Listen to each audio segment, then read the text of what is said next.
and welcome to Norwood News. Today is Friday, September 13th, and I'm your host, Kristen McDonald. Thousands of residents braved the remnants of Hurricane Dorian on Saturday for the annual Norwood Day celebrations. Over 200 vendors lined Washington Street with giveaways, deals, and lots of great raffle prizes. For more, we throw it down to Norwood News reporter Brian Boudreau, who caught up with some familiar faces on this great annual tradition. Thanks, Kristen. Brian Boudreau. I'm down here at Norwood Day. As you can see, it turned out to be a beautiful day. Plenty of people, plenty of vendors, clear blue skies. Couldn't ask for a better day to celebrate Norwood. Let's find out how people are celebrating Norwood here today. Travis Farley here at Norwood Day. We're very happy and ecstatic that the weather's holding out. Things are going great. We have about 235 vendors. We have a water game, we have food, we have a rock wall. Things are going great. Thank you for Norwood for coming out. So I think in the past 15 years I missed 1 year here in 2015, but I don't think I've ever seen it this crowded. This is fantastic. It's excellent because, I mean, they were calling for bad weather originally, and I mean, you couldn't really ask for a much better day than today. Yeah, they were talking about that hurricane affecting us, but I think it's blown past, so just a fantastic day. Great to see everyone. I'm the luckiest guy in the world to have the job that I have. I get to represent the town of Norwood and 22 other towns and 3 cities in the United States Congress, so I'm blessed and I'm happy to do the work, but there's a lot of division in the country right now, and that's reflected in Congress. I would wish everyone a happy Norwood Day, but I think everybody's here. You know, it looks like the biggest crowd we've ever had here. Last Thursday, Norwood police detectives and detectives of the NORPAC Task Force arrested Jacqueline M. Seary, 32, of 140 Winter Street in Norwood and charged her with trafficking in fentanyl. For more on the arrest, we go to Deputy Chief Peter Kelly. Good afternoon. My name is Peter Kelly. I'm the Deputy Chief with the Norwood Police Department, and I just want to bring you a recent arrest of note that we had last Thursday. Our detectives continue to work with NORPAC and amongst themselves and be diligent in the crime against drugs. And they had a case where it finally came together last Thursday. They had been investigating a woman, Jacqueline Seary, a 32-year-old woman out of Norwood, for dealing in fentanyl. And they put a case together and they did some search warrants. They served her with some search warrants last week. And as a result of those search warrants, they recovered over 83 grams of fentanyl, about $20,000 in cash, and some other Class C narcotics where she was charged with that as well. So she went to court that day, she was arraigned, and she will be likely indicted and go to court. The interesting thing about this case is, I can remember it wasn't that many years ago when we were talking about fentanyl being introduced into the mainstream. It was starting to come up in some drug investigations, namely heroin investigations. And at that point, we were concerned because a couple of grams of fentanyl we were told at the time anyway, could be deadly to people. Fast forward a couple of years later, and fentanyl is truly the drug of choice now. We don't see a lot of heroin anymore as much as we see fentanyl mixed in with everything. The detectives are making cases, 80 to 90% of fentanyl cases rather than heroin. And the dangerous thing about fentanyl is it's a synthetic opioid. It's made primarily in China, some in Mexico. It's 80 to 100 times more powerful than morphine. And we're seeing it routinely mixed in with heroin, but we're seeing it mixed in with other drugs like cocaine and often sometimes even marijuana. So that's an interesting case where our detectives, along with NORPAC, put a great case together. Detective Tony Lopes was the case detective. They all do a great job, but he really did a great job in this case, putting it together and taking a fentanyl trafficker off the street. And we'll continue to march on in this war against drugs. Stay tuned after this break to find out what Norwood organizations were honored by the Jimmy Fund and for this week's Living Local.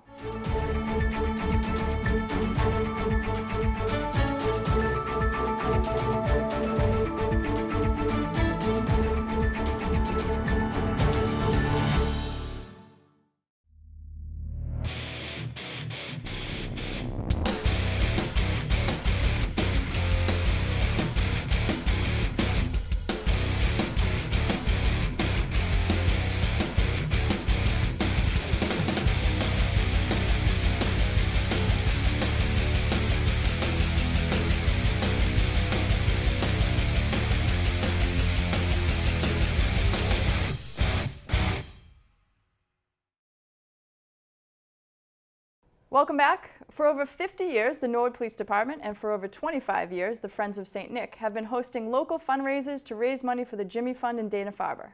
This past Saturday, both the NPD and the Friends of St. Nick were honored by the Jimmy Fund for their remarkable fundraising efforts. Both organizations were inducted into the Jimmy Fund Hall of Fame. Caitlin Butler of the Jimmy Fund event fundraising team explains Saturday's ceremony and what the money goes to. And today we were honored to have over 50 event managers join us to celebrate raising almost $3 million for the Jimmy Fund. The Jimmy Fund supports Dana-Farber Cancer Institute and the patients and families that are undergoing cancer care there each and every day. So we thank you for your support in helping us achieve this goal. Congrats to both the Police Department and the Friends of St. Nick on this well-deserved honor. Now we're going to take a look at this week's Living Local, where we will learn all about custom woodworking and cabinetry at this hidden Norwood gem.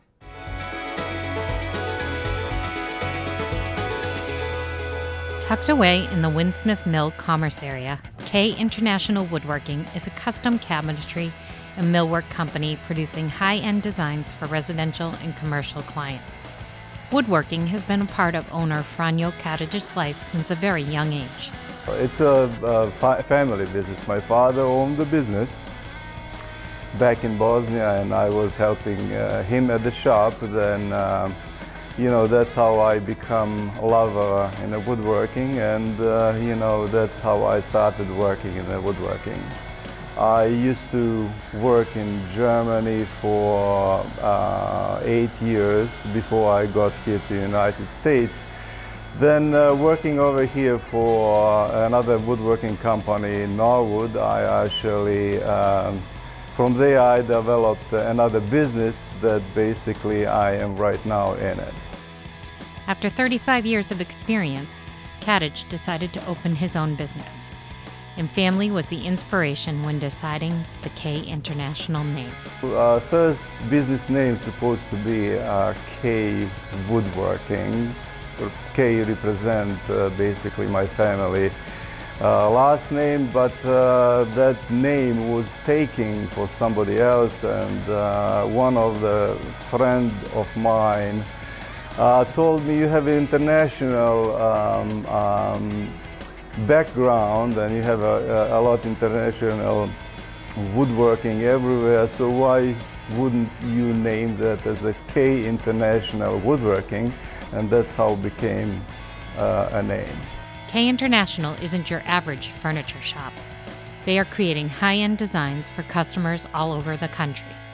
We are making all custom, whether it's a furniture or custom cabinetry for the homes. So basically, working for the designers, we are receiving some unique pieces of furniture that somebody wants to have, and we are building them over here and shipping almost everywhere in the United States. There isn't a particular piece that Katić enjoys making over others. He truly loves everything he makes. I enjoy actually every single thing I touch in the woodworking. That is, as I said, doing everything I do, I love, no matter what it is. It's just love for doing woodwork. After moving here in 2000, Katić has grown to love living and working in Norwood. Actually, I came to Norwood here 2000, and somehow I found Norwood like my new home, and I try to stay in Norwood, and that's basically where I am right now. I do a business also in Norwood, and also I know a lot guys around over here, and just trying to stay in touch, whoever wants to be in touch with me. If you are interested in K International and their custom work, you can find them online. You can go on my website, www.kwoodart.com. Stay tuned after this break to find out what is happening in your local government.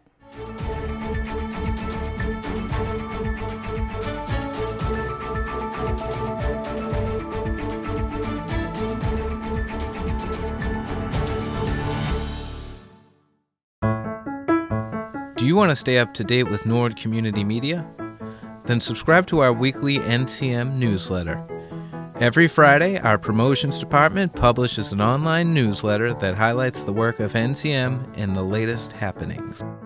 It includes the full episode of Norwood News, recent clips from NCM programs, behind-the-scenes photos, and so much more. NCM works hard to deliver a steady stream of Norwood content, and this newsletter is another way to stay connected to Norwood. To receive the newsletter, just visit www.norwoodcommunitymedia.org. Scroll to the bottom of the page, click the Sign Up for our newsletter button, and enter some basic information. You'll then be added to our newsletter mailing list. It's all here on Norwood Community Media, your home for all things Norwood.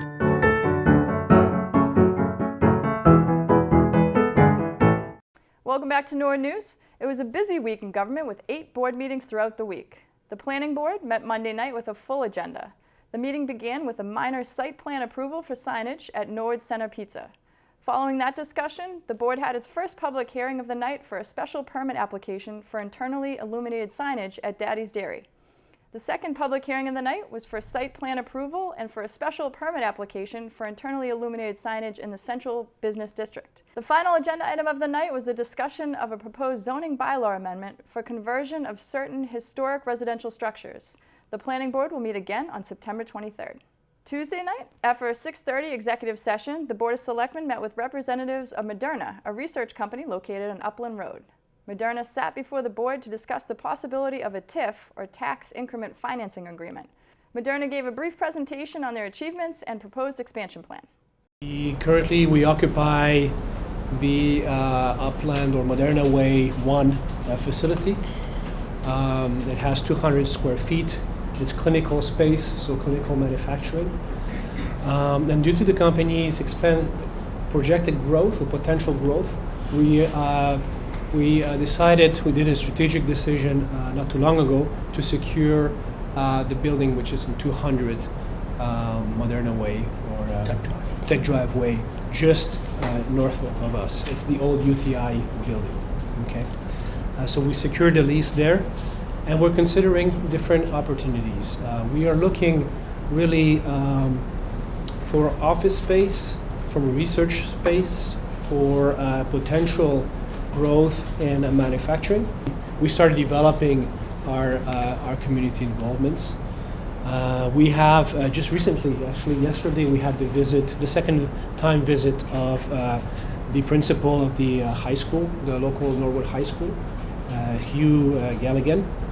And we're developing a project, potential project with them, which is to become a flagship partner for some of the innovation pathway programs that the school wants to develop. So I think it's a very good outlet. We're a biotech, we're science. It could be very interesting for high school students. Just a reminder that the Board of Selectmen is back on a weekly meeting schedule and will meet again Tuesday, September 17th. Also on Tuesday, the Trails Advisory Committee had their first meeting in over a month. They discussed their success on Norwood Day as well as some future plans to add more trails in the town. The Trails Advisory Committee will meet again on September 24th. The final meeting of Tuesday night was the Library Board of Trustees. Reports were given on the FY20 budget status and capital projects. The committee also discussed a 4-year long-range outlet plan. The next Library Board of Trustees meeting will be October 9th. Wednesday evening, the school committee met in their usual meeting room at the Savage Center. Among a number of agenda items was the discussion of an additional space module, or trailer, at the Prescott. Principal Brian Riley came before the committee to voice his thoughts on the need for the trailer. Our current 1.5 EL teachers share a somewhat small office space that was formerly the teacher workroom. This provides limited opportunities for multiple groups to be working at the same time.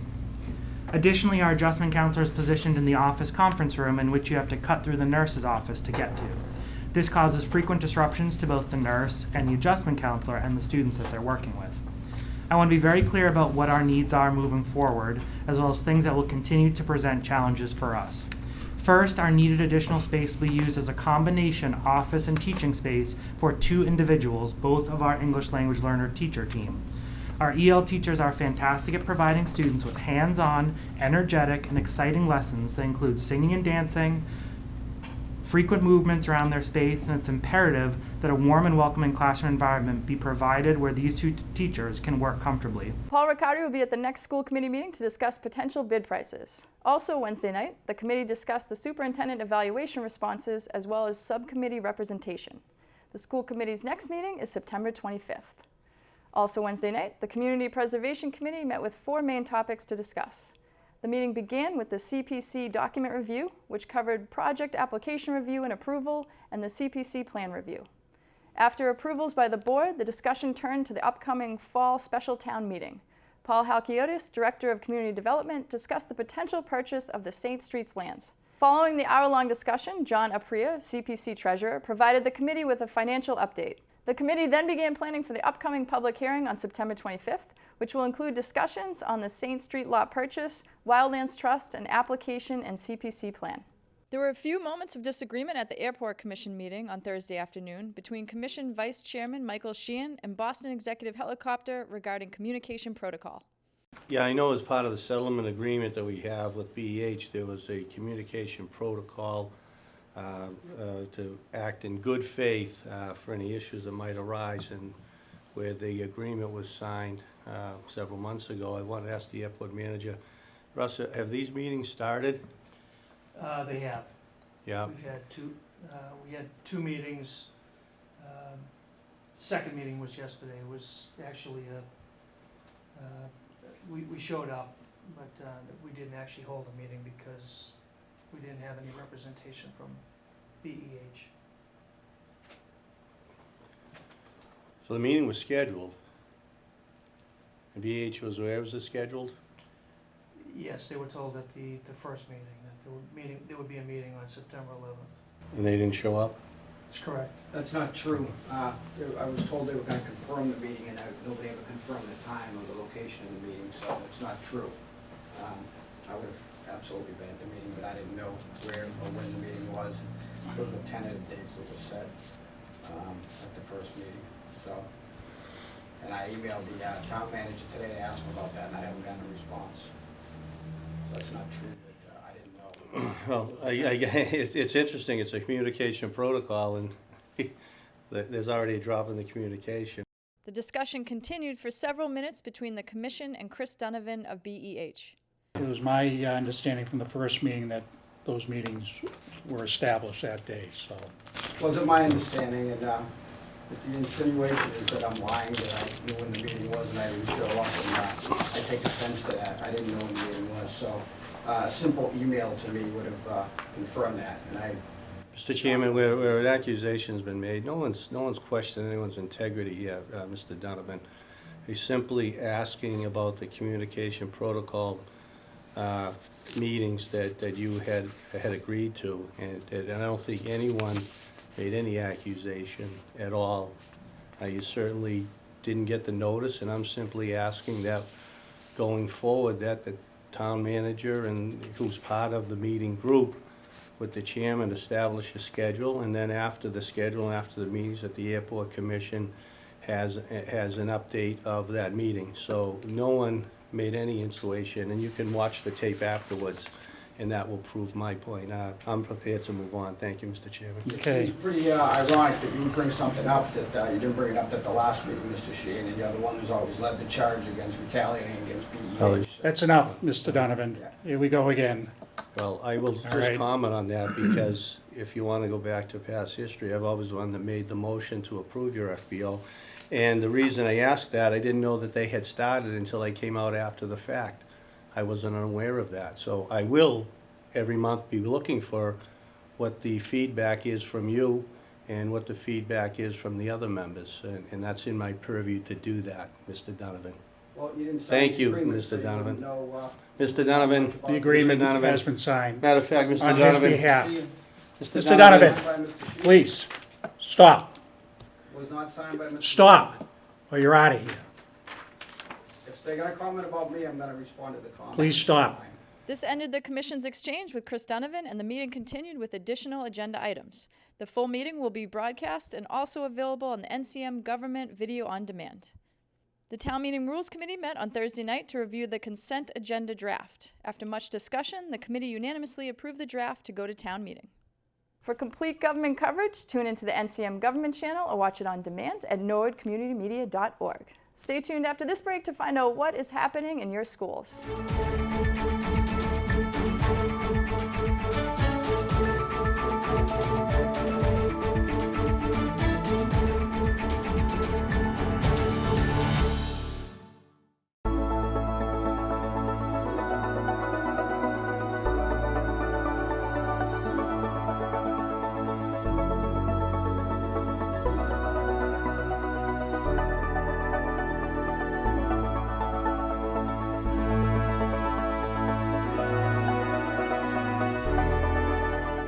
The Norwood Circle of Hope Foundation was established in 1998 in memory of Michelle Kennedy, a young Norwood resident who suffered with leukemia. During Michelle's battle, the entire Norwood community, many of whom did not know Michelle, joined together to support her in her time of need, and it is in that spirit the Norwood Circle of Hope Foundation continues. The mission of the foundation is to provide assistance to Norwood residents who are in need due to a catastrophic medical occurrence. The Circle of Hope Foundation aims to alleviate the stress of everyday expenses for Norwood families during their time of need. Over the years, their assistance has covered housing expenses, utilities, food, and various medical expenses. The Circle of Hope relies on referrals and direct requests to find those in need. If you know of a Norwood resident who needs assistance, or if you are a resident who needs some yourself, please call the Norwood Circle of Hope at 781-762-3549. Or write to the Norwood Circle of Hope Foundation, P.O. Box 421, Norwood, Massachusetts 02062. To learn more about the Circle of Hope or to get involved, visit norwoodcoh.org.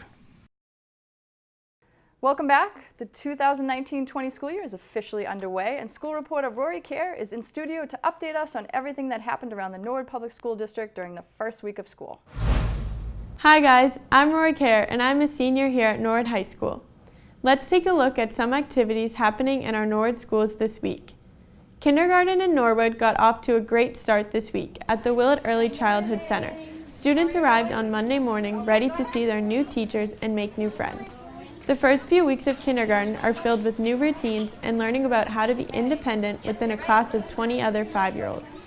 Students are learning how to walk in a line, raise their hand, get their lunch from the cafeteria, use learning tools, play appropriately, and most importantly, building relationships with one another.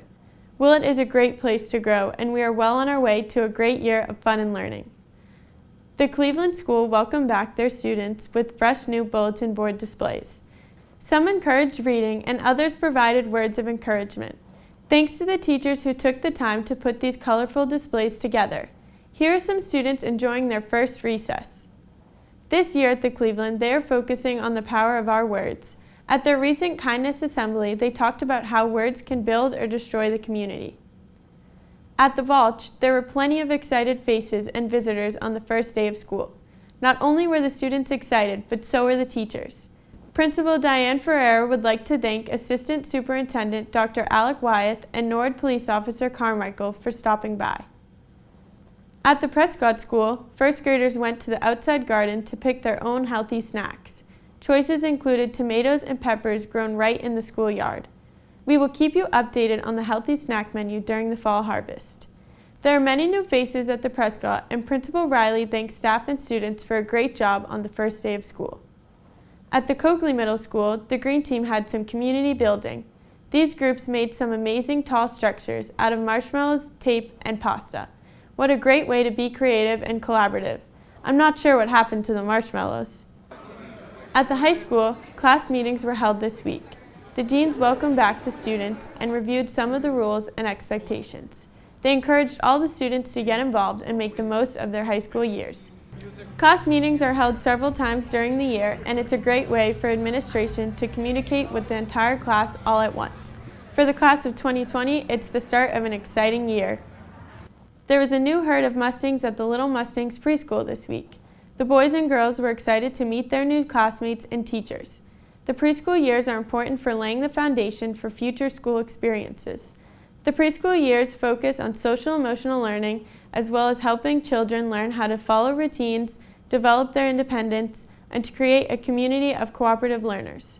Their teachers were so proud at how quickly the children were learning self-help skills, such as hanging up their own belongings and packing and unpacking their snacks. They also learned how to line up, sit, and listen at circle time, and how to follow the classroom routine. While this all may seem like insignificant tasks, these are huge accomplishments for our 3- and 4-year-olds, many of whom are leaving their families for the first time.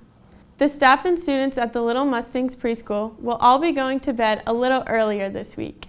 Well, that's it for school news. For more information about the Norwood school system, please check the website, Facebook, and watch NCM. Now let's go to Brian Dunn for the latest sports news.